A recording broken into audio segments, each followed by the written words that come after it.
اپنی زبان سے پہچانی جاتی ہیں، قومیں اپنے لباس سے پہچانی جاتی ہیں۔ آپ کسی انگریز کو کہیں شلوار قمیض پہنے، وہ کہے گا میں اپنا قومی لباس کیوں چھوڑ دوں، میں تو پینٹ شرٹ پہنوں۔ آج ہم اتنے کنگلے ہو گئے کہ ہماری نسلیں اپنا لباس چھوڑ رہی ہیں، ہماری نسلیں اپنی زبان چھوڑ رہی ہیں۔ امام الانبیاء کے غلاموں، اس قوم کی کوئی آئیڈینٹی نہیں ہوتی، اس قوم کی کوئی پہچان نہیں ہوتی، اس قوم کا کوئی تشخص نہیں ہوتا جس کا اپنا لباس نہیں ہوتا، جس کی اپنی تہذیب نہیں ہوتی، جس قوم کے اپنے قلم نہیں ہوتے، اس کی اپنی تاریخ نہیں ہوتی۔ ہم کس راستے پہ چل رہے ہیں؟ اور بغیر جنرل مشرف کے دور سے ہم ہاتھوں پہ ہاتھ دھرے بیٹھے، ہمیں معلوم نہیں اسلام کے خلاف ملک میں کیا پلاننگ ہو چکی۔ اس بے حیا جنرل کے دور سے آج تک پنجاب یونیورسٹی بر اعظم ایشیا کی سب سے بڑی یونیورسٹی ہے، میں نے وہاں سے ایم اے کیا، ماسٹر کی ڈگری مشرف کے دور سے لے کر آج تک مسلمان بچیوں کے لیے وہاں ڈانس کی کلاس شروع ہو چکی ہے، رقص کی کلاس شروع ہو چکی ہے، کنجریاں کلاس میں ٹیوٹر مقرر ہیں، لیکچرر مقرر ہیں، وہ ناچتی ہیں اور یہ رسول کی امت کی بیٹیاں وہ ناچنا سیکھتی ہیں، اور یہ اس رسول کی امت کی بیٹیاں ہیں کہ جن کے پاؤں کی پشت پر بھی نامحرم کی کبھی نظر نہیں پڑی تھی، آج ان کی نیک لائنیں نظر آ رہی ہیں، آج ان کے آدھے جسم ننگے ہو گئے، تو مصطفیٰ کے دل پہ کیا بیت رہی ہوگی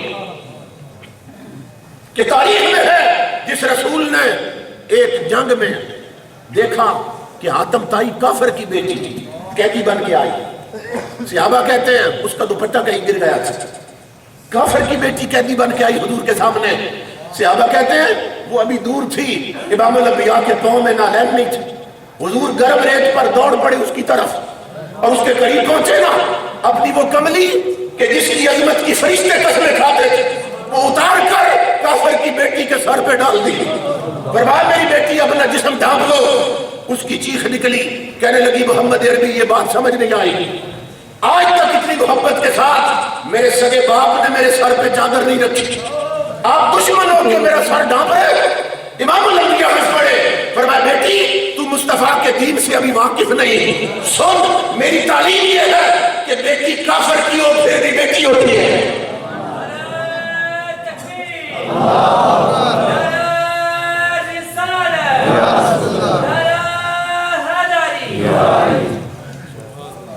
سوچو امام الانبیاء کو بنا دو جس رسول نے کافر کی بیٹی کا ننگا سر دیکھا تھا، دل اتنا تڑپا کہ اپنی کملی اس کے سر پہ ڈال دی، آج اس کا کلمہ پڑھنے والیوں نے اپنے جسم ننگے کر دیے، مصطفیٰ کے دل پہ کیا بیت رہی ہوگی۔ وہ جو رہ رہے ہیں مدینے میں کوئی ان کو جا کے دیے دے خبر، وہ چلی ہیں زور کی آندیاں کہ چمن حضور کا اڑ چلا، وہ جو رہ رہے ہیں مدینے میں کوئی ان کو جا کے یہ دے خبر، وہ چلی ہے زور کی آندیاں کہ چمن حضور کا اڑ چلا۔ ملک کی سالمیت خطرے میں ہے، ہماری آئیڈینٹی خطرے میں، ہمارا تشخص خطرے میں، ہماری تعلیم اور اسلامک کلچر خطرے میں ہے، اس لیے حضور کے غلاموں اپنی نسلوں کو لاؤ دین اور شریعت کی طرف، اور سب سے پہلے ان کی گٹھی میں قرآن رکھ دیں، دین کی تعلیم رکھ دیں، اس کے بعد بنائیں، انہیں ڈاکٹر بنائیں، انجینئر بنائیں، جو مرضی یہ بنائیں۔ میں یہ نہیں کہہ رہا ہوں کہ انہیں دنیا کی تعلیم نہ دیں، مگر علامہ اقبال کی طرح گٹھی میں قرآن رکھ دیں، جیسے اقبال کی ماں نے گٹھی میں قرآن رکھ دیا، شریعت کی تعلیم رکھ دی تھی۔ پھر وہ قلندر لاہوری آکسفورڈ یونیورسٹی تک پہنچا ہے، آکسفورڈ میں گیا، کیمبرج میں گیا، وہاں پڑھتا رہا، لیکن جب پلٹا ہے نا تو چونکہ گٹھی میں قرآن تھا، شریعت کی تعلیم تھی، تو سر تان کے نکلا ہے یورپ کی تعلیم سے، اور اعلان کرتا ہے کہ خیرہ نہ کر سکا مجھے جلوہ دانش کرم، سرما ہے میری آنکھ کا خاک مدینہ و نجف۔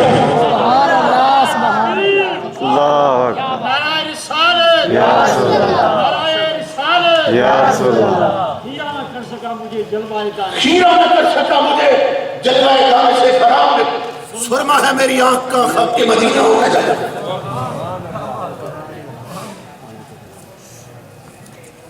تو سبب کیا تھا؟ اقبال بھی تو اس کلچر کو دیکھتا رہا، پب اور کلب دیکھے، وہاں کا گندا ماحول دیکھے، بے حیائی دیکھی اقبال نے، مگر وہاں سے فخر کے ساتھ نکلا. کہا یہ کوئی رنگینی بھی مجھے اپنی طرف مائل نہیں کر سکی, کھینچ نہیں سکی. کیوں کہ ماں نے بچپن میں میری آنکھوں میں مدینے کی خاک کا سرما لگا دیا تھا, نجف کی خاک کا سرما لگا دیا. اس لیے دنیا کی کوئی رنگینی مجھے اپنی طرف مائل نہیں کر سکی. آج ہم اس وطن میں رہ کر جو پاکستان ہے مسلمانوں کا, ہم تو فرض نماز چھوڑ بیٹھے ہیں. اور اقبال لندن میں رہ کر, لندن کے عشرت قدے بھی تھے, اور لندن میں رہ کر, اور لندن میں اس وقت اتنی سردی ہوتی تھی کہ میں ہر سال یورپ جاتا ہوں 15-16 سال سے. اتنی سردی وہاں بزرگ بتاتے ہیں کہ 6 مہینے سورج نہیں نکلتا تھا, برف پڑتی رہتی, بادل چھائے رہتے, دھند چھائی رہتی تھی, اتنی سردی ہوتی تھی. مگر اقبال فخر سے کہتا ہے زمستانی ہواؤں میں تھی گو شمشیر کی تیزی, کہ سردیوں کی ٹھنڈی ہوائیں اگرچہ کاٹتی تھی تلوار کی طرح, اتنی سخت سردی تھی, لیکن کیا کہتا ہے زمستانی ہواؤں میں تھی گو شمشیر کی تیزی, نہ چھوٹے مجھ سے لندن میں بھی آداب سحر خیزی. اقبال کہتا ہے وہ سردی کی ہوائیں بھی مجھے مسلح سے دور نہیں کر سکی, میرے تحجد کا ڈا نہیں کر سکی, کیونکہ میری آنکھ میں مدینے کی خاک کا سرما لگا ہوا تھا. اور یہ سرما یہاں لگایا جاتا ہے, یہ یاد رکھیے. یہ جو اہل سنت کے مدارس ہیں یہاں یہ سرما لگایا جاتا ہے. مدرسے اور بھی ہیں امام الانبیاء کے غلاموں, مگر ان کا المیہ یہ ہے, ٹریجڈی یہ ہے کہ وہاں بچے جو پڑھتے ہیں نا انہیں قرآن بھی پڑھایا جاتا ہے, قرآن والے کا گستاخ بھی بنایا جاتا ہے, قرآن والے پہ نکتہ چینی بھی سکھائی جاتی ہے. اور نتیجہ کیا نکلتا ہے, جب وہ مدرسوں سے فارغ ہوتے ہیں تو ایمان سے بھی فارغ ہو چکے ہوتے ہیں. یہ ہم اہل سنت کے مدرسے ہیں. غریبی ضرور ہے ہمارے مدرسوں میں, لیکن ہمارے مدرسوں میں پڑھنے والے بچے اللہ کی عزت کی قسم ان کے دماغ میں قرآن بعد میں اترتا ہے, دل کی دھڑکنوں میں مصطفیٰ پہلے اتار دیے جاتے ہیں.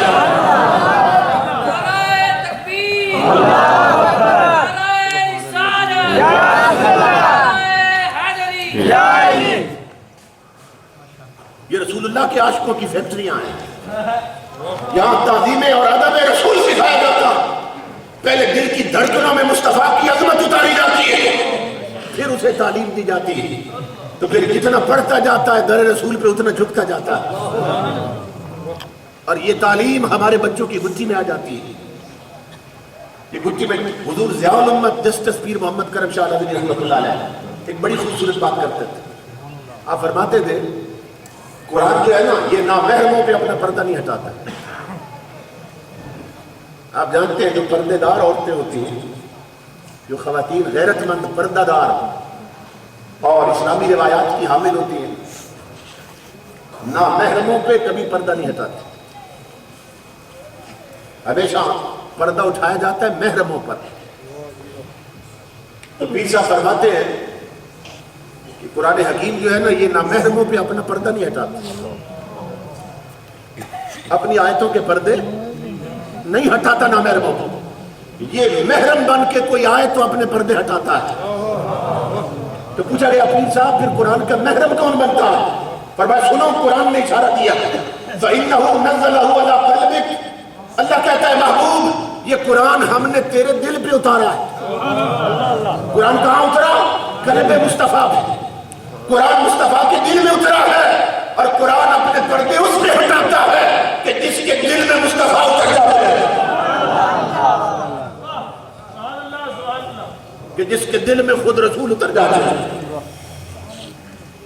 تو ہمارے مدرسے وہ ہیں اور ہمارے جلسے وہ ہیں کہ جہاں حضور صلی اللہ علیہ وسلم کا ادب سکھایا جاتا ہے, تاجدار کائنات کی تعظیم پیدا کی جاتی ہے, اور یہ چیز ہماری گٹھی میں شامل ہے. یہ ہمارے بچوں کی گٹھی میں آ جاتی ہے حضور کا ادب اور تعظیم. کیسے؟ ایک ماں دودھ پینے والا بچہ ہے, بڑے لاڈ کر رہی ہو, اچھال رہی ہو, پیار کر رہی ہے تاکہ یہ سو جائے, پھر لوری دے رہی ہے, بازو پہ وہ سو گیا ہے, بازو پہ سو رہا ہے, بڑی محنت کے بعد سلایا تھا. ادھر مؤذن نے اذان شروع کر دی, اللہ اکبر اللہ اکبر, اشہد ان لا الہ الا اللہ, اشہد ان لا الہ الا اللہ. جب مؤذن نے کہا نا اشہد ان محمد رسول اللہ, تو ماں نے نیچے سے بازو کھینچ لیا, دونوں انگوٹھے جوڑے چومے صدقے یا رسول اللہ، آنکھوں میں رکھ دیے، بچے کی آنکھ کھل گئی، اس نے کہا اس نے تو بڑے جتن سے مجھے سلایا تھا، یہ کون ہے محمد کہ جو نام آتے ہی ماں اولاد بھول گئی؟ بچہ روز دیکھتا ہے یہ نام آتے ہی ماں مجھے چھوڑ دیتی ہے، تو بچے کی بڈی میں یہ بات پڑتی ہے، ماں جو تجھے اولاد سے بڑھ کے پیارا ہے وہ مجھے بھی ماں سے بڑھ کے پیارا ہے۔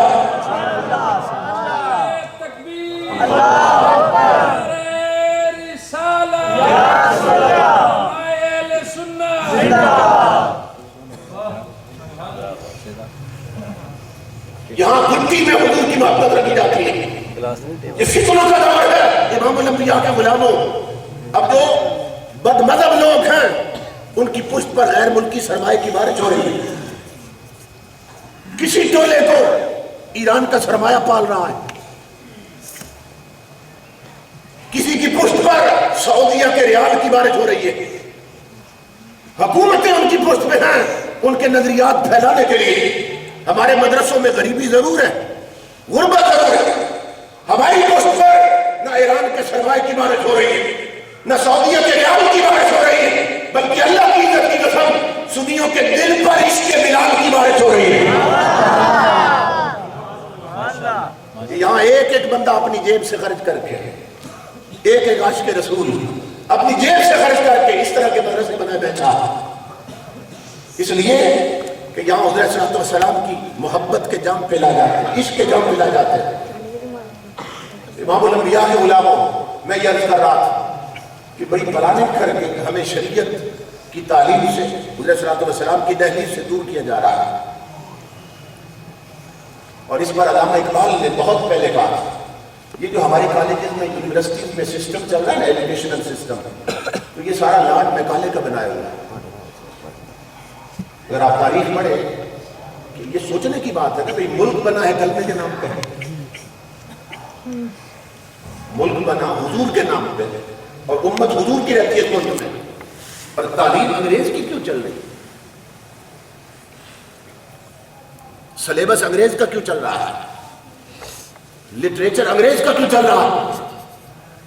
اس کی میں صرف ایک مثال دے رہا ہوں کیونکہ میرا ٹاپک اور ہے، میں نے آگے نکلنا ہے۔ امام الانبیاء کے غلاموں، ہماری فرسٹ ایئر کی جو ہے نا یہ آئینہ عمرانیات 11ویں جماعت میں جو پڑھائی جا رہی ہے بچوں کو اس وقت، آئینہ عمرانیات، اس میں ایک مضمون لکھا ہے، لکھا کس نے؟ مسلمان نے، جو پی ایچ ڈی ڈاکٹر ہے، جنہوں نے سلیبس ترتیب دیا، کھاتا اس مٹی کا ہے اور بدبخت بولتا بولی یہودیوں والی ہے، کیونکہ تعلیم ان کے ماحول میں حاصل کی اس نے۔ اس میں پتہ ہے کیا لکھا اس نے؟ اور یہ ہماری نسل کو پڑھایا جا رہا ہے کہ پاکستان کی ترقی میں سب سے بڑی رکاوٹ مذہب ہے،